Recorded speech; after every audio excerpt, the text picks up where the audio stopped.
और अब खबर यह है कि इस्लामाबाद में प्रेस कॉन्फ्रेंस के दौरान पीटीआई रहनुमा उमर अयूब ने इल्जाम आयद करते हुए कहा कि फॉर्म 45 से कायम होने वाली हुकूमत फौज और अवाम को आपस में लड़वाना चाहती है, जिसका नुकसान पाकिस्तान को हो रहा है। 90% अवाम पीटीआई के साथ है। मौजूदा सेटअप गैर आईनी और गैर कानूनी है।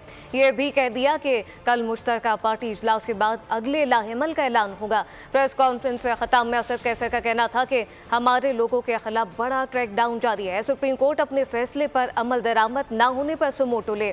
असद कैसर का मजीद कहना था कि 5 अगस्त को बानी पीटीआई की गिरफ्तारी का दिन है। इस दिन मुल्क भर में जलसे और मुजाहरे होंगे। जो इस वक्त चल रही है फॉर्म 47 की, इनकी टोटल कोशिश ये है कि फौज और अवाम आमने सामने हो और ये नुकसान पाकिस्तान को होगा। 90% अवाम पाकिस्तान की वजीर आजम इमरान खान साहब के साथ खड़ी है और पाकिस्तान तहरीक इंसाफ के साथ खड़ी है। एक सेटअप जो इस वक्त चल रहा है ये गैर आईनी गैर कानूनी है और मैं यहाँ पे ये भी कहता चलूं कि कल के दिन हम लोग अपना इजलास करेंगे और पार्लियामेंटेरियंस इस चीज को डिसाइड करेंगे कि अगला लाए अमल हमारा क्या होगा। हम मुतालबा करते हैं कि जो क्रैकडाउन है, नाजायज पर्चे हैं और गिरफ्तारी है, इसको खत्म करे। हम सबसे पहले सुप्रीम कोर्ट से मुतालबा करते हैं कि सुमोटो एक्शन ले। 5 अगस्त को हम 2 इशूज पे इंशाल्लाह पूरी मुल्क में बड़े बड़े जलसे और मुजाहिरे करेंगे।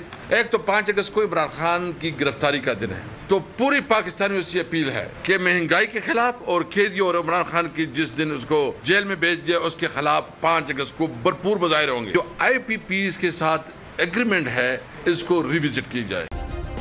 सब्सक्राइब करें और बेल दबाएं ताकि कोई खबर रह न जाए।